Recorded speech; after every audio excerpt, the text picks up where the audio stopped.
Welcome back to my YouTube. ಅಭಿಮಾನಿಗಳೇ ನಮ್ಮನೆ ದೇವ್ರು, ನಿಮ್ಮಿಂದಾನೆ ನಮ್ಮೆದೆ ಉಸಿರು.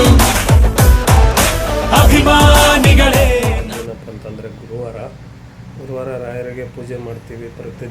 ಪ್ರತಿ ಗುರುವಾರ ಪೂಜೆ ಮಾಡೋದು ನಿಮ್ಗೆ ಗೊತ್ತಿರೋ ವಿಷಯನೇ. ಇವತ್ತು ವಿಶೇಷತೆ ಏನಪ್ಪ ಅಂತಂದರೆ ಒಂದು 10 ಜನಕ್ಕೆ ಊಟ ಕೊಡಬೇಕು ಅಂತೇಳ್ಬಿಟ್ಟು ತಿಳ್ಕೊಂಡಿದ್ದೀವಿ. ಅದರಲ್ಲಿ ನಮ್ಮ ಮಿಸಸ್ಸು 9 ಗುರುವಾರ ಮೌನ ವ್ರತ ಅಂದರೆ ಅದು ಸೇವೆ ಮಾಡ್ತಾಯಿದ್ದಾರೆ. ಹಾಗಾಗಿ 9 ವಾರನೂ ನಾವಿವತ್ತು ಅಡುಗೆ ಮಾಡಿ ವಿಶೇಷವಾಗಿ ಒಂದು 10 ಜನಕ್ಕೆ ಊಟ ಹಾಕಬೇಕು ಅಂತೀವಿ. ನೋಡಿ ಗೈಸ್, ಬೆಳಗ್ಗೆ ಎದ್ದು ಅಕ್ಕಿ ಮತ್ತು ತರಕಾರಿ ಎಲ್ಲ ತೊಗೊಂಬಂದು ಇಟ್ಟೆ. ತರಕಾರಿ ಎಲ್ಲ ಸೈಡ್ಗೆ ಇಟ್ಬಿಟ್ಟು ರಾತ್ರಿನೇ ಬಟಾಣಿ ನೆನೆಸಿ ಹಾಕಿದ್ವಿ. ಅಡುಗೆ ಸ್ಪೆಷಲ್ ಏನು ಅಂತಂದರೆ ಅಡುಗೆಗೆ ಹಾಕ್ತಾಯಿರೋ ಸಾಮಗ್ರಿಗಳನ್ನು ತೋರಿಸ್ಕೊಡ್ತೀನಿ. 5 ಟೊಮೊಟೊ, 2 ಸೌತೆಕಾಯಿ ಮೊಸರು ಬಜ್ಜಿಗೆ, ಅರ್ಧ kg ಬೀನ್ಸ್, 4 ಕ್ಯಾರೆಟ್, 3 ನೌಕಲ್, ಕೊತ್ತಂಬರಿ, ಪುದೀನ, ಹಸಿಮೆಣಸಿನ್ಕಾಯಿ, 6 ಈರುಳ್ಳಿ, ಮೊಸರು ಬಜ್ಜಿಗೆ ಮೊಸರು ಅರ್ಧ ಲೀಟ್ರು, ವೆಜಿಟೇಬಲ್ ಬಿರಿಯಾನಿ ಮಸಾಲ, ಪಲಾವ್ ಎಲೆ, ಚಕ್ಕೆ ಲವಂಗ, ಹಸಿಮೆಣಸಿನ್ಕಾಯಿ ಇಷ್ಟನ್ನು ನಾವು ಕ್ಲೀನಾಗಿ ಕಟ್ ಮಾಡ್ಕೋಬೇಕು. ನಾವಿದೆಲ್ಲ ರೆಡಿ ಮಾಡೋ ಅಷ್ಟರಲ್ಲಿ ನಮ್ಮ ಚಿಕ್ಕ ಮಗಳು ದೇವ್ರ ಮನೆ ಎಲ್ಲ ಶುಭ್ರವಾಗಿ ಕ್ಲೀನ್ ಮಾಡಿಕ್ಕಿದ್ಲು. ಎಲ್ಲ ಕ್ಲೀನ್ ಮಾಡಿಕೊಂಡು ಸೈಡ್ಗೆ ಇಕ್ಬಿಟ್ಟು ಮನೆ ಎಲ್ಲ ಕ್ಲೀನ್ ಮಾಡ್ತಾಯಿದ್ಲು. ಅಷ್ಟರಲ್ಲಿ ನಾವು ಪೂಜೆಗೆಲ್ಲ ರೆಡಿ ಮಾಡ್ಕೊತಾಯಿದ್ವಿ. ನಮ್ಮ ಮಿಸಸ್ ಸ್ನಾನ ಮಾಡಿ ಪೂಜೆಗೆಲ್ಲ ರೆಡಿ ಮಾಡ್ಕೊತಾಯಿದ್ರು. ನಾವೆಲ್ಲ ರೆಡಿ ಮಾಡೋ ಅಷ್ಟರಲ್ಲಿ ಚಿನ್ನ ಎಬ್ಬರಿಸಿ ಕರ್ಕೊಂಬಂದು ಅದಕ್ಕೆ ಹಾಲು ತಿನ್ನಿಸಿ ಆಮೇಲೆ ಹೊರಗಡೆ ಎಲ್ಲ ವಾಕಿಂಗ್ ಮಾಡಿಸೋದಕ್ಕೆ ಮತ್ತು ನಾವು ತರಕಾರಿ ಎಲ್ಲ ಕಟ್ ಮಾಡೋಕ್ಕೆ ಶುರು ಹಚ್ಕೊಂಡೆ. ನೋಡಿ ಗ್ಯಾಸ್, ತರಕಾರಿ ಎಲ್ಲ ಕಟ್ ಮಾಡಿ ಈರುಳ್ಳಿ, ಮೆಣಸಿನ್ಕಾಯಿ, ಟೊಮೊಟೊ, ಕೊತ್ತಂಬರಿ, ಪುದೀನ ಎಲ್ಲ ಕಟ್ ಮಾಡಿಟ್ಟಿದ್ದೀನಿ.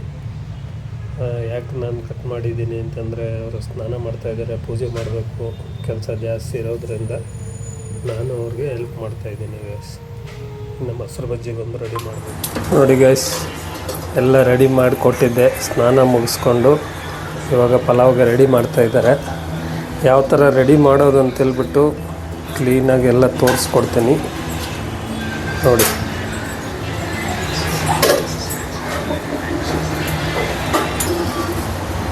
ತುಪ್ಪ ಹಾಕಿ ಮತ್ತು ಸ್ವಲ್ಪ ಎಣ್ಣೆ,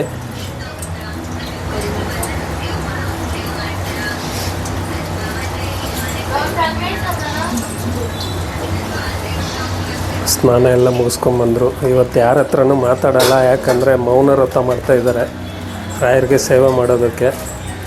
9 ಗುರುವಾರ ಇದೇ ಥರ ಸೇವೆ ಮಾಡ್ತಾರೆ. ಎಣ್ಣೆ ಬಿಸಿ ಆದಮೇಲೆ ಪಲಾವ್ ಎಲೆ,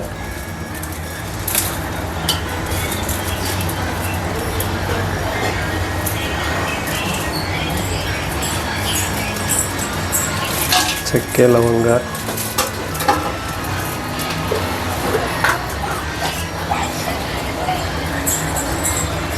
ಏಲಕ್ಕಿ,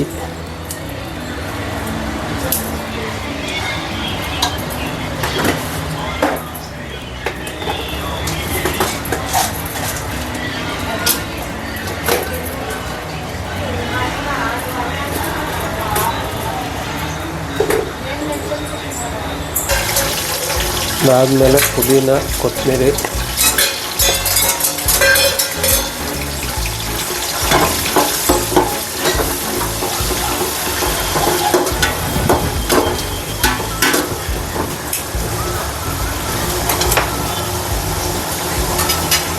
ಏನೇನು ಆಗಬೇಕು ಅಂತ ಅವರು ಹೇಳಿದ್ರೆ ಚೆನ್ನಾಗಿರುತ್ತೆ. ಆದರೆ ಇವತ್ತು ಗುರುವಾರ ಆಗಿರೋದ್ರಿಂದ ಅವ್ರು ಇವತ್ತು ಮಾತಾಡಲ್ಲ.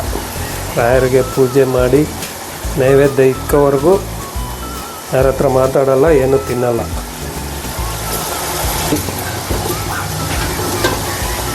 ಹಸಿಮೆಣಸಿನ್ಕಾಯಿ ಚೆನ್ನಾಗಿ ಅದನ್ನು ಫ್ರೈ ಮಾಡಬೇಕು.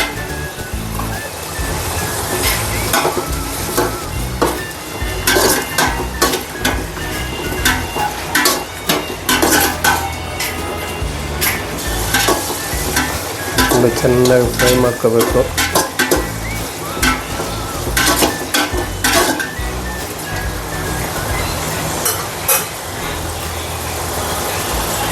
ಫ್ರೈ ಆದಮೇಲೆ ಚೆನ್ನಾಗಿ ಫ್ರೈ ಆದಮೇಲೆ ಶುಂಠಿ ಬೆಳ್ಳುಳ್ಳಿ ಪೇಸ್ಟು 2 ಸ್ಪೂನ್, 2-2.5 ಸ್ಪೂನ್.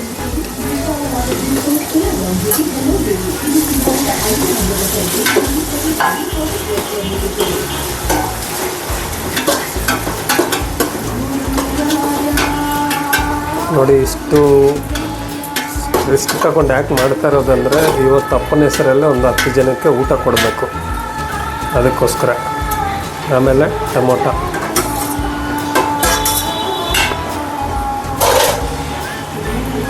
ಟೊಮೊಟೊನು ಚೆನ್ನಾಗಿ ಫ್ರೈ ಆಗೋವರೆಗೂ ಚೆನ್ನಾಗಿ ಬೇಯಿಸ್ಕೋಬೇಕು.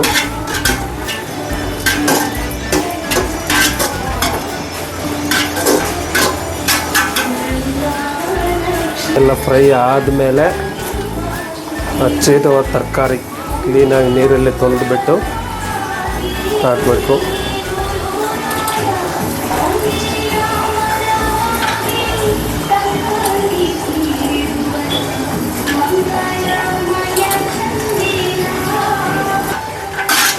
ಇದನ್ನು ಕೂಡ ಚೆನ್ನಾಗಿ ಮಿಕ್ಸ್ ಮಾಡಿ ಫ್ರೈ ಮಾಡ್ಕೋಬೇಕು.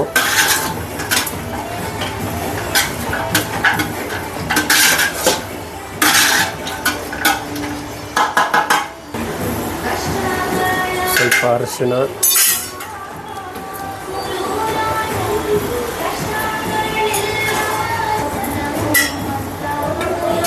ಸ್ವಲ್ಪ ಧನಿಯಾ ಪೌಡ್ರು. ಇಷ್ಟೆಲ್ಲ ಮಾಡ್ತಾವ್ರೆ. ಹೊರಗಡೆ ಹೂವು ಬಂದೈತೆ, ಹೂವು ತಗೊಳ್ಳೋಣ ಬನ್ನಿ. ನೋಡಿ ಗೈಸ್, ಎಲ್ಲ ಹಾಕಿ ಇದಕ್ಕೆ ನೀರು ಎಷ್ಟು ಬೇಕೋ ಅಷ್ಟು ಹಾಕ್ಬಿಟ್ಟು ಕುದಿಯೋಕ್ಕೆ ಬಿಡಬೇಕು. ಇದು ಕುದಿದಾದಮೇಲೆ ಅಕ್ಕಿ ಹಾಕಬೇಕು. ಇದು ಕುದಿಯೋ ಒಳಗಡೆ ಇನ್ನೊಂದು ವಿಡಿಯೋದ ತೋರಿಸ್ತೀನಿ. ನೋಡಿ, ಮಾರ್ಕೆಟ್ಗೆ ಹೋಗೋಕ್ಕಾಗಿಲ್ಲ, ಅದಕ್ಕೋಸ್ಕರ ಬಿಡಿ ಹೂವು ಇಲ್ಲೇ ತಗೊಂಡು ಹೂವನ್ನು ಕಟ್ಕೊತಾ ಇದ್ದಾರೆ. ಅಲ್ಲಿ ಬಿರಿಯಾನಿ ರೆಡಿ ಆಗೋಷ್ಟರಲ್ಲಿ, ವೆಜಿಟೇಬಲ್ ಬಿರಿಯಾನಿ ರೆಡಿ ಆಗೋಷ್ಟರಲ್ಲಿ ಹೂವು ಕಟ್ಟಿಬಿಟ್ಟು ಪೂಜೆ ಮಾಡಬೇಕು. ನೋಡಿ ಗೈಸ್, ಹೂವು ಕಟ್ಟೋಷ್ಟರಲ್ಲಿ ವೆಜಿಟೇಬಲ್ ಬಿರಿಯಾನಿ ರೆಡಿ ಆಯಿತು. ತುಂಬ ಅದ್ಭುತವಾಗಿ ಬಂದಿದೆ.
ವೆಜಿಟೇಬಲ್ ಬಿರಿಯಾನಿ ಎಲ್ಲ ರೆಡಿ ಆಯಿತು. ಅದನ್ನು ಕ್ಲೀನಾಗಿ ಪಾರ್ಸಲ್ ಮಾಡಿಕೊಂಡು ಪಾರ್ಸಲ್ ಮಾಡಿಕೊಂಡು ಒಂದು ಬಾಕ್ಸ್ ರೆಡಿ ಮಾಡಿ ಹೋಗ್ಬಿಟ್ಟು ದೇವ್ರ ಮಕ್ಕಳಿಗೆಲ್ಲ ಕೊಟ್ಬಿಟ್ಟು ಬರಬೇಕು. ದೇವರು ಆಶೀರ್ವಾದ ಮೂಲಕ ನಿಮ್ಮದು ಆಶೀರ್ವಾದ ಬೇಕು. ನಿಮ್ಮ ಆಶೀರ್ವಾದನೂ ಸದಾ ನಮ್ಮ ಮೇಲೆ ಇದ್ದರೆ ಇಂಥ 10 ಜನ ಅಲ್ಲ 100 ಜನಕ್ಕೆ ಊಟ ಹಾಕೋ ಶಕ್ತಿ ನಮಗೆ ಬರುತ್ತೆ. ದಯವಿಟ್ಟು ನೀವು ಸಪೋರ್ಟ್ ಮಾಡಿ ಗಾಯ್ಸ್. ಬನ್ನಿ ಹೋಗೋಣ.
ಇವರೇನಾ? ಏನು ಕೆಲಸ ಮಾಡ್ತೀರಾ? ಇದರ ಕೆಲಸ. ಯಾಕೆ ಇಲ್ಲಿ ಮಲಗಿದ್ದೀರಾ? ಮನೆಯಲ್ಲೇ ಸೆನ್ಸಂದ್ರ. ಹಾಂ. ಊಟ ಮಾಡಿಲ್ಲ ಹಾಗಾದರೆ? ಮಾಡಿಲ್ಲ. ಆ ಸಿದ್ದುಡಿಗೆ ಹೇಳಿದ್ದೀನಿ. ಹಾಂ. ಊಟ ಕೊಟ್ಟರೆ ನಮಗೆ ಹೌದಾ? ಬಿಸಿ ಬಿಸಿ ಪಲಾವ್ ಇದೆ. ನೆನ್ನೆ ಕೊಟ್ಟಿರೋದು ಅವನು. ಹಾಂ. ಅದಕ್ಕೆ ಇವತ್ತು ಹೇಳಿದೆ. ಹಾಂ ಸರಿ, ಬಿಸಿ ಬಿಸಿ ಪಲಾವ್ ಇದೆ ಆಯಿತಾ? ಹಾಂ, ಹೊಟ್ಟೆ ತುಂಬ ಊಟ ಮಾಡಿ ಮಲ್ಕೊಳ್ಳಿ. ಹಾಂ, ಅದೇ ಇಲ್ಲಿ ಮಲಗಿದ್ದು ನೋಡಿದೆ, ಏನಿದೆಲ್ಲ ಹಾಕ್ಕೊಂಡಿದ್ದೀರಾ ಅಂತ ಹೇಳ್ಬಿಟ್ಟು ಬಂದೆ. ಹಾಂ. ಎಲ್ಲಿ? ಯಾವ ಊರು ನಿಮ್ಮದು? ಹಾಂ ಹಾಂ. ಅಲ್ಲ, ಇಡೀ ಸಂಸಾರನೇ ಹಿಂಗೆ ಹಾಕ್ಕೊಂಬಂದಿದ್ದೀರಲ್ಲ ಪಾಪ. ಹಾಂ, ತಗೊಳ್ಳಿ, ಊಟ ತಗೊಳ್ಳಿ, ಊಟ ಮಾಡಿ, ಹೊಟ್ಟೆ ತುಂಬ ಊಟ ಮಾಡಿ. ನೀಲ್ ಬಾಟ್ಲ್ ಎತ್ಕರ. ಹಾಂ ಹಾಂ. ನೋಡಿ ಗಾಯ್ಸ್, ಪಾಪ ಇಡೀ ಸಂಸಾರನೇ ಹೊಸಕೋಟೆ ಫ್ಲೇವರ್ ಕೆಳಗಡೆ ಹಾಕ್ಕೊಂಡಿದ್ದಾರೆ 3 ಜನ. ಹಾಂ ನೋಡಿ ಪಾಪ ಇಡೀ ಸಂಸಾರನೇ ಇಲ್ಲಿ ಬಂದವ್ರೆ. ಎಷ್ಟು ಅನ್ಯಾಯ ನೋಡಿ ಬಾಸ್. ನಿಜವಾಗ್ಲೂ ತುಂಬ ಬೇಜಾರಾಗುತ್ತೆ. ಇಂಥವ್ರಿಗೆ ಸಹಾಯ ಮಾಡಿ. ಹಾಂ. ಎಲ್ಲರಿಗೂ ಮೋಸ ಮಾಡಿ ಓಡಿಸ್ಬಿಟ್ರು. ಪೊಲೀಸ್ ಅವ್ರು ಕೇಳಿಸ್ಬಿಟ್ರು. ನಮ್ಮ ಸಂಘದವ್ರೆ. ಜೇಬಾಗ ₹1 ಇಲ್ಲ. ಹಾಂ. ಮನೆಯಾಗ ಇರೋ ಐಟಮ್ಗಳು ದೊಡ್ಡ ಈ ಆಗ ಇರೋ ಚಿನ್ನ ಬೆಳ್ಳಿಗಳು ಬೀರುನಾಗ ಇದ್ದವು ಐಟಮ್ಗಳೆಲ್ಲ ಎತ್ಕೊಂಡ್ಬಿಟ್ಟು ಸ್ವಂತ ನನ್ನ ತಂಗಿನೇ ಮಾಡ್ಕೊಂಡು. ನೋಡಿ ಗಾಯ್ಸ್, ಯಾರೋ ಸ್ವಂತದವ್ರಂತೆ ಪಾಪ, ಕೋಡಿಯಲ್ಲೇ ಹತ್ರ ಅಂತ ಅವ್ರ ಊರು. ನೋಡಿ ಪಾಪ ಇಡೀ ಎಷ್ಟು ಲಗೇಜು ಪಾಪ ಒಬ್ಬ ಹೆಂಗಸ್ರನ್ನ ಜೊತೆಯಲ್ಲಿ ಬೇರೆ ಹಾಕ್ಕೊಂಡು ನೋಡಿ ಇಂಥ ಜಾಗದಲ್ಲಿ ಬಂದು ಮಲ್ಗವ್ರೆ. ತುಂಬ ಬೇಜಾರಾಗುತ್ತೆ. ನೋಡಿ ಗಾಯ್ಸ್, ಎಂಥ ಜಾಗ ಇದು. ಪಾಪ ಇಷ್ಟು ಸಂಸಾರ ತೊಗೊಂಬಂದು ಹಾಕ್ಕೊಂಡು ಮಲ್ಗವ್ರಲ್ಲ, ಇಲ್ಲಿ ಯಾರಿಗೂ ಅಯ್ಯೋ ಅನಿಸಿಲ್ಲ. ನಿಜವಾಗ್ಲೂ ತುಂಬ ಬೇಜಾರಾಗುತ್ತೆ. ದಯವಿಟ್ಟು ಇವ್ರ ಕಡೆಯವ್ರು ಯಾರನ್ನ ಇದ್ದರೆ ಸ್ವಲ್ಪ ಇವ್ರಿಗೆ ಆಶ್ರಯ ಕೊಡ್ರಿ, ಇರೋದಕ್ಕೆ ಆಶ್ರಯ ಕೊಡ್ರಿ. ನೋಡಿ ಪಾಪ ಎಷ್ಟೊಂದು ಲಗೇಜ್ ಸಮೇತ ತೊಗೊಂಬಂದು ಇಲ್ಲಿ ಹಾಕ್ಕೊಂಡಿದ್ದಾರೆ. ನಿಜವಾಗ್ಲೂ ತುಂಬ ಬೇಜಾರಾಗುತ್ತೆ. ದೇವ್ರ ಮಕ್ಕಳು ಎಂತೆಂಥ ಜಾಗದಲ್ಲಿ ಮಲಗಿರ್ತಾರೆ, ಊಟ ಇರಲ್ಲ, ತಿಂಡಿ ಇರಲ್ಲ, ಅವ್ರಿಗೆ ಮಲ್ಕೊಳ್ಳೋಕ್ಕೆ ವ್ಯವಸ್ಥೆ ಇರಲ್ಲ. ಅಂಥವ್ರಿಗೆ ನಿಜವಾಗ್ಲೂ ನಮ್ಮ ಕೈಯಲ್ಲಾದಷ್ಟು ಸಹಾಯ ನಾವು ಮಾಡಲೇಬೇಕು. ಅಟ್ಲೀಸ್ಟ್ ಊಟ ಮಲಗೋಕ್ಕಾದರೂ ಸ್ವಲ್ಪ ನಮ್ಮ ಕೈಯಲ್ಲಾಗಿದ್ದ ಸೇವೆನ ನಾವು ಮಾಡಬೇಕು. ಇವತ್ತು ಗುರುವಾರ ನಾವು ಪೂಜೆ ಮಾಡಿ ಆ ಅಯ್ಯಪ್ಪನ ನಮ್ಗೆ ಮನಸ್ಸು ಕೊಟ್ಟ, ಈ ಥರ ನನ್ನ ಮಕ್ಕಳು ಎಲ್ಲೆಂದ್ರಲ್ಲಿ ಮಲಗಿರ್ತಾರೆ, ದೇವ್ರ ಮಕ್ಕಳಿಗೆ ಸ್ವಲ್ಪ ಊಟ ಸಹಾಯ ಮಾಡಿ ಅಂತೇಳ್ಬಿಟ್ಟು ನಮಗೆ ಬುದ್ಧಿ ಕೊಟ್ಟ. ಆದ್ದರಿಂದ ಈ ಗುರುವಾರದಿಂದ ನಾವು ಶುರು ಹಚ್ಚಿದ್ದೀವಿ. ಪ್ರತಿ ಗುರುವಾರ ನಮ್ಮ ಕೈಯಲ್ಲಿ ಸಾಧ್ಯವಾದಷ್ಟು ಜನಕ್ಕೆ ಊಟ ಮತ್ತು ಅವ್ರಿಗೆ ಬಟ್ಟೆ ಏನೋ ನಮ್ಮ ಕೈಯಲ್ಲಾದ ಸಹಾಯನ ನಾವು ಮಾಡಬೇಕು ಅಂತೇಳ್ಬಿಟ್ಟು ನಾವು ಮನಸ್ಸಲ್ಲಿ ತಿಳ್ಕೊಂಡಿದ್ದೀವಿ. ನೀವೂ ಸಹ ಸ್ವಲ್ಪ ಅವ್ರಿಗೆ ನೀವು ಎಲ್ಲರೂ ಒಂದೊಂದು ಕೈ ಜೋಡಿಸಿದ್ರೆ ದೇವ್ರ ಮಕ್ಕಳಿಗೆ ಸ್ವಲ್ಪ ಸಹಾಯ ಆಗುತ್ತೆ. ಈ ವಿಡಿಯೋ ನಿಮ್ಗೆ ಏನನ್ನ ಇಷ್ಟ ಆಗಿದ್ದರೆ ಶೇರ್ ಮಾಡಿ, ಸಪೋರ್ಟ್ ಮಾಡಿ, ಸಬ್ಸ್ಕ್ರೈಬ್ ಮಾಡಿ, ತಪ್ಪದೇ ಬೆಲ್ ಐಕನ್ನ ಕ್ಲಿಕ್ ಮಾಡಿ, ಕಮೆಂಟ್ಸ್ ಮೂಲಕ ತಿಳಿಸ್ಕೊಡಿ ಗಾಯ್ಸ್.